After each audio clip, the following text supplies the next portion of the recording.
This will be a day long remembered. Now I am the master. Welcome to another episode of Legends and Theories.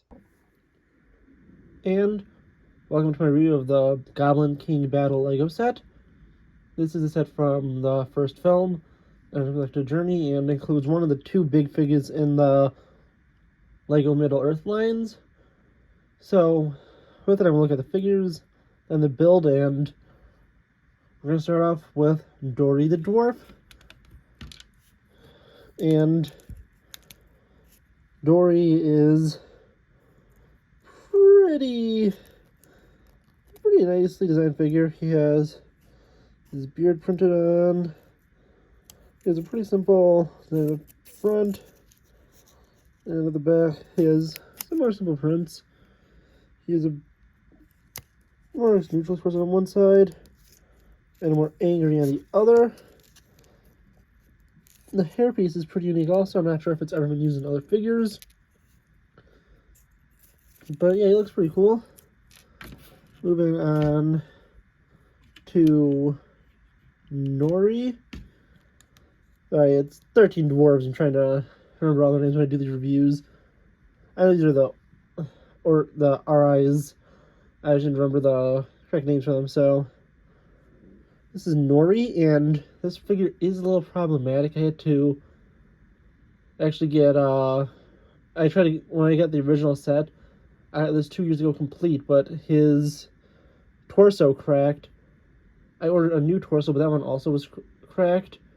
So I just had to decided to order the entire figure because it doesn't really have a really sturdy torso, and this one easily breaks.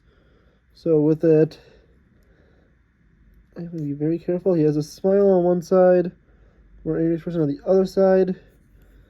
That's the back, and that's the front print. He has this big weapon thing and this sword. And finally, moving on to the last of the dwarves, we have Ori. He's the most simple of them. You can place him on. He has a smile on one side, kind of a scared on the other side. Pretty simple purple robe with this part showing the cape and hood. He has a slingshot in his back pocket. And I don't think the slingshot piece was introduced yet at this point. So I'm going to say, if you want to, you could get the slingshot piece out of a few different sets and add it onto him. And he has a simple axe to be his weapon. Turning this around, we have our goblins. The first goblin has this bone axe, and I think it's the exact same figure as this one, just with a different weapon. There's a little more of a nervous and one with more of a smile. He has front and back torso printing. He looks pretty good. We now have a short goblin. These are hobgoblins in Tolkien's universe, although I don't think it's called that in this. I think it's just called like a short goblin or something. He has this list with the writing probably in the orc language or goblin language. I don't know all the languages of Tolkien. And it looks like I think he has the exact same head prints as the other ones. The final one has a massive sword, and it has just different torso printing, although I think head prints are the exact same. But the goblin headpiece looks pretty good. And the final figure, depending on which one to call it, is the Goblin King in the movies, although it's named the Great Goblin in the books. And it's a pretty interesting figure. He has a bunch of receiving studs, so you could put these little claw pieces in for his crown. He has this massive staff with a skeleton on it and spikes popping out. He does have these things where the little blue studs do pop out, and if you want to, give me one moment.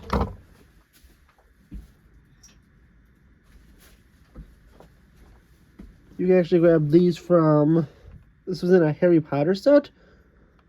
It's probably been in others, and with it you can just pop this out, put it in, and actually have the Goblin King. Look, it doesn't fit in as well, but if you want ones that match the color, you can. Although I'm going to keep it in the way it was intended, like this.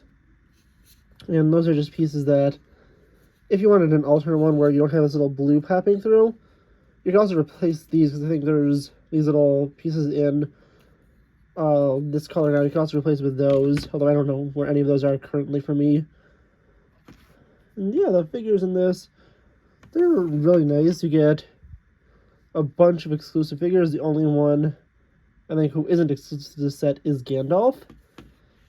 And Gandalf appears in a lot of other sets, but I think this is the only, or one of the only sets that Gandalf appears with his sword, which would be Glamdring. So I'm going to put these figures to the side and move on to the build of it. And this is a more modular thing. This is it in its correct orientation, at least from what unless I messed it up when I was moving it around from a few places. But yeah, starting off, you have this little area. There's this little wheel and this, and really a spear on it. Nothing too much on here. And this is one of the most simple parts of it. Over here, there's a small catapult, a spear popping out here, a skeleton, some bones laying around. That bone was loose, so I'm going to pick that back up. And it has a step leading up to the Goblin King's throne, which I'll look at last. Over here we have the bridge where they first start off, and with that there's this loosely attached ladder which you can take on or off, and that will lead down. Over here you have this little anchor down here, some skulls laying across, and this little pot down here, a small fire there. Moving to the side, you can see pretty sturdy build here. Over here you have this little thing for the Goblin Messenger to be in, and it swings around, and you can lower the chain with this and let it go loose, or you can have it be tight and it'll stick up here. This can be knocked loose pretty easily, so you want to be careful if you have it. Looking at the back side, with a few different things here, you can push this forward to knock the ladder over. I'll show that from the other side in just a moment. And over here you have this little thing where you could pull to have the bridge collapse, which would represent Bilbo falling in, although you should have at least the Riddles to the Dark set to go with this one. You can put it sort of to the side where, or I think it's Riddles for the Ring. I was called Riddles for the Dark because that's the chapter's name. But yeah, with it, if you pull this, you push it in. I'll be careful because I don't want to mess this up too much. You take this, so you can push it in and it will collapse it. I thought it was the other way around. I haven't done this in a while. And this bridge will collapse. It's pretty cool because it's a rope bridge. And you can just take it, line it up, slide it back in, and it's a secure bridge which you can remove the stuff from. Moving this stuff to the side, I'll take a look at the main build of it. Oh, I forgot, I was going to show this off. So, this rock will pop forward and it'll knock the ladder over. Yeah, so, final section is the Goblin King's throne. This is a pretty big area. Under it, you have this little thing you can slide forward, which has some diamonds hidden under it. Gold, there's also a small skeleton. I don't want to knock the stuff out. So you can slightly see it there. And you can move it back. And to the side, there's this little bone here, another spear popping out, and some extra orc weapons, or really goblin weapons for this. This is the backside of the throne, and this is how you move the feature forward. Over here, there's a small cage, which if you push that, you can knock it forward, and this is meant to hold at least one of the dwarves to be taken prisoner while Gandalf helps rescue them. And if you're looking at the throne, it's a pretty simple build, and it's pretty detailed. You just stand the Goblin King here, since he obviously can't sit since he's a big fig. But so it looks pretty nice, and this is a pretty good set overall. If you find it for a pretty good price, I think I got this for like $120, $150, somewhere in that price range. You should definitely get it. And that was for it to be purchased sealed, so you can obviously get it cheaper. And when you do it, you just have to line up these little angles here with that there.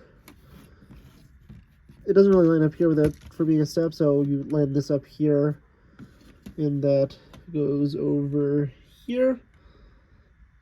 There's probably some other ways you could do it.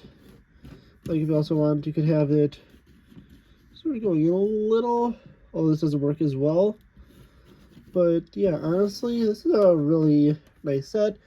It does take up a lot of room because it's so awkwardly shaped when it's in its correct position.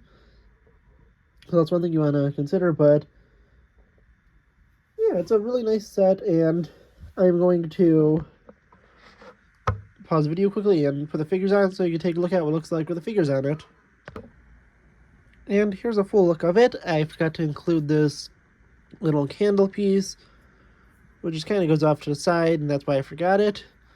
If you want, you could probably attach it somewhere like here, or attach it somewhere in the build, but it's just meant to go off to the side.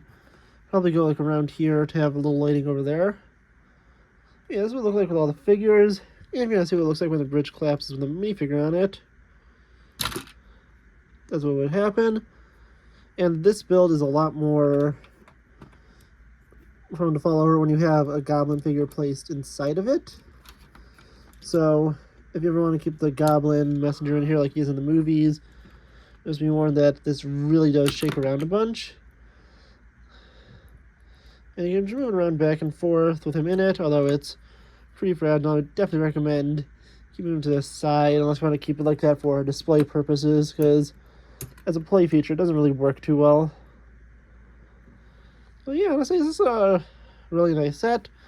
Definitely recommend to get it, and I don't know what you think. Please let me know in the comments, and I'll see you on the next episode of Legends and Theories.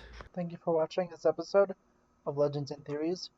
Please subscribe, like the video, share the video, leave a comment, check out the video on screen, and may the Force be with you.